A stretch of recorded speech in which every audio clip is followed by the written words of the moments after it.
আটজন বিজেপি কর্মী আগেই রাতে পুড়িয়ে দেওয়া হয় বুথ অফিস। গুরুতর জখম এক কর্মীকে আগরতলা জিবি হাসপাতালে স্থানান্তরিত করা হয়। ঘটনায় চাঞ্চল্য ছড়িয়েছে। দোষীদের বিরুদ্ধে কড়া ব্যবস্থার আশ্বাস মন্ত্রী কিশোর বর্মনের।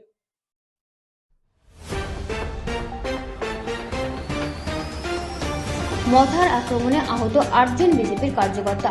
ঘটনা এডিসির আমতলী ঘোলাঘাটি নলছল বিধানসভা কেন্দ্রের রামপথ পাড়ার বিভুরাম চৌধুরী পাড়া। ঘটনার বিবরণে জানা যায়, গতকাল রাতে বিভুরাম চৌধুরী পাড়ায় বিজেপির বুথ অফিসকে কে বা কারা পুড়িয়ে দেয়। সকালবেলা মন্ত্রী কিশোর বর্মন ওই এলাকার কার্যকর্তাদের নিয়ে ঘটনা পরিদর্শন করে আসার পর মন্ত্রী কিশোর বর্মনের কাছে খবর আসে মথার একদল দুষ্কৃতিকারীরা বিজেপি কার্যকর্তাদের উপর আক্রমণ চালায়। এতে আহত হয় আটজন বিজেপির কার্যকর্তা। লাল বাহাদুর ত্রিপুরা এবং রতন ত্রিপুরা এই দুজনকে মেলাঘড় হাসপাতালে নিয়ে আসা হয়। এর মধ্যে লাল বাহাদুর ত্রিপুরার অবস্থা শোচনীয় হওয়ায় মেলাঘড় হাসপাতাল থেকে আগরতলা জিবি হাসপাতালে স্থানান্তরিত করা হয়। রতন দেববর্মা মেলাঘড় হাসপাতালে চিকিৎসা চলছে।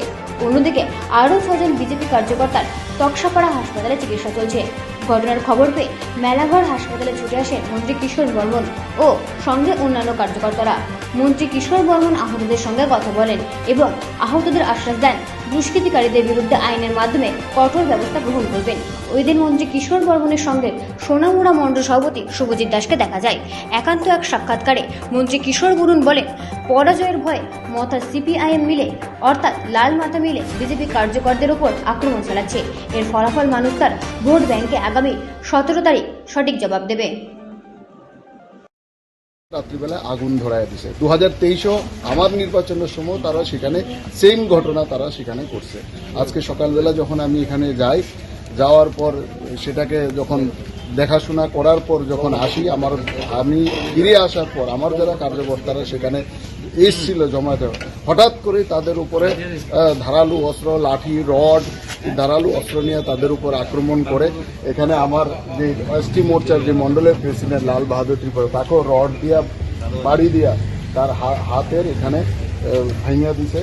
ডক্টরের যেটা বক্তব্য সেটা হচ্ছে সেখানে তার হাড়ের মধ্যেই মেজর ইঞ্জুরি যেটা হচ্ছে সেটা চিকিৎসা এখানে নেই, সে কারণে তাকে এখন আগরতলা রেফার করছে। সেরকম আরও 5 জন তক্সাপাড়া হসপিটালে আছে, এখানে আরেকজন এই হসপিটালে আছে। এই ধরনের সন্ত্রাসের রাস্তা তারা গ্রহণ করেছে শুধুমাত্র হারার ভয়ে। এই সন্ত্রাস দিয়ে ভারতীয় জনতা পার্টিকে আগেও রোকা যায়নি কোনোদিন, আগামী দিনেও রোকা যাবে না। 12 তারিখ ভারতীয় জনতা পার্টির পদ্ধতি ভুলেই জনজাতির অংশের মানুষ বিপুলভাবে ভারতীয় জনতা পার্টির প্রার্থীদের জয়ী করবে, আর 17 তারিখ তার রেজাল্ট দেখবেন।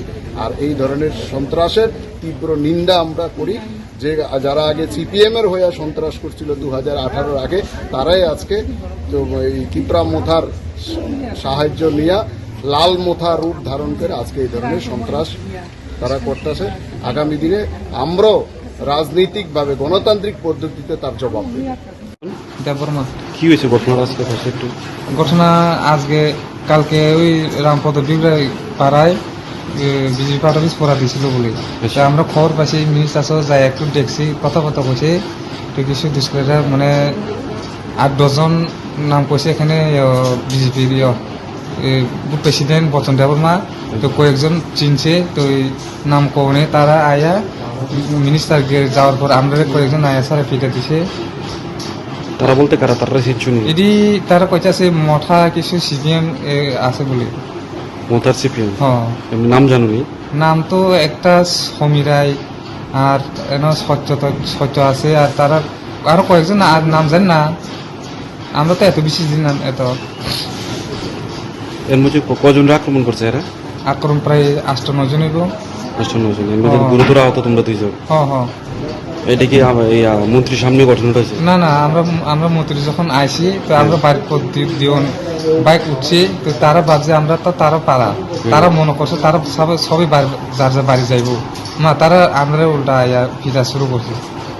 আমরা এদের হাতে কি আসলো? হাতে তার কাছে আছে রড টড আছে, কিছু দাও আছে, কিছু তেলি আছে, লাড়ি মোড়া নিউইন আছে, রড টড এই নিউইন না। এটা কোন এলাকাটায় পড়ছে? এটি আমরা নকশা কেন্দ্র রামপুর। ব্যুরো রিপোর্ট, রাত দিন নিউজ নেটওয়ার্ক।